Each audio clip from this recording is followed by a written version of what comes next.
अस्सलाम वालेकुम students. Dear students, अब यहाँ पर डिस्टेंस बिटवीन पैरेलल लाइंस का लेक्चर नंबर 3 हम शुरू कर रहे हैं, ठीक है। और इसमें एक और मेथड यूज़ होगा। यहाँ पर हम दो पैरेलल लाइंस ले रहे हैं। सपोज़ कीजिए कि हमने पहली पैरेलल लाइन ली है 3x + 4y - 9 = 0। ये लाइन नंबर 1 आ गई। और दूसरी लाइन जो है हमारे पास वो है 6x + 8y - 15 = 0। ये लाइन नंबर 2 आ गई आपके पास, ठीक है। अब हम इन दोनों लाइंस के दरमियान में परपेंडिकुलर डिस्टेंस फाइंड आउट करने जा रहे हैं, जिसका तरीक़ा और फॉर्मूला बिल्कुल डिफरेंट है, मतलब तो और ये आपको आसान भी लगेगा पहले मेथड से, लेकिन बीइंग टीचर हम सारे मेथड बताते हैं बच्चों को।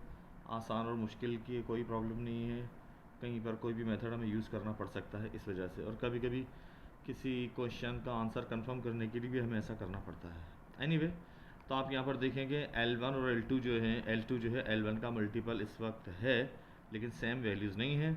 लिहाजा जो है हम L2 को मॉडिफाई कर रहे हैं, और L2 को अगर हम 2 कॉमन लेकर अगर डिवाइड कर देते हैं तो ये आपको मिलेगा 3x + 4y - 15/2 = 0। तो अब आपके पास जो L2 जो है प्रेजेंट L2 वो होगी, ठीक है। और L2 जो है ये वाली, इसको हम कैंसिल करेंगे और ये आपके पास L2 बन जाएगी, बिकॉज हमें कोफिशिएंट जो हैं x और y के सेम रखने में आसानी होती है इस वजह से, ठीक है जी।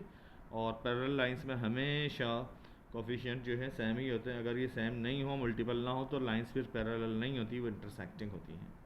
एनीवे, हम जानते हैं कि हमारे पास equation of general straight line जो है वो है ax + by + c = 0, राइट।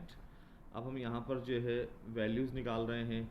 अगर हम कंपेयर करते हैं 3x + 4y - 9 या 3x + 4y और 15/2 को, जब हम इन दोनों वैल्यूज़ को कंपेयर कर रहे हैं तो पहले तो हम इक्वेशन नंबर 1 से कंपेयर कर रहे हैं, लाइन नंबर 1 से।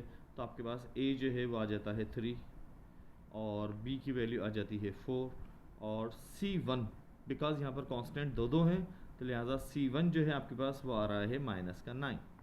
और इसी तरीके से a की वैल्यू तो 3 है, b की वैल्यू 4 ही है, लेकिन यहाँ पर आप देखें L2 में C2 जो आ रहा है वो आ रहा है -15/2। अब देखें स्टूडेंट्स, यहाँ पर जो फॉर्मूला यूज़ कर रहे हैं हम लोग, ठीक है, वो क्या है?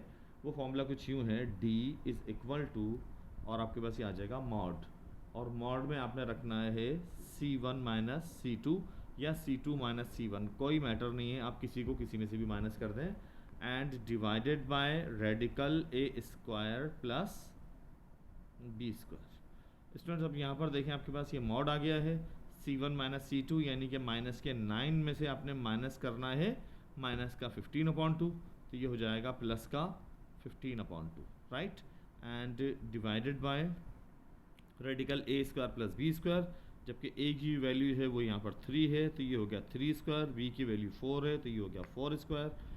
अब देखें 15/2 में से हमने 9 को माइनस करना है, तो ये आपके पास हम रफ वर्क में लिख लेते हैं कि जी 15/2 - 9/1, ये आपके पास 2 आ गया है, और ये आपके पास 15 - के 18 = -3/2 आपके पास बच रहे हैं ऊपर, ठीक है।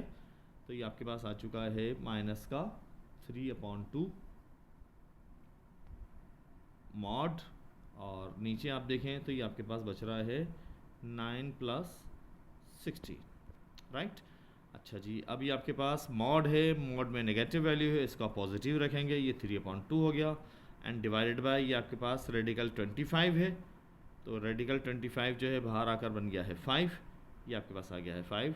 सो फाइनली 3/2 इंटू ये 5 डिवाइड कर रहा है तो 1/5 मल्टीप्लाई करेगा, तो ये आपके पास जवाब आ चुका है इसका 3/10, और यही इसका जवाब है। Thank you.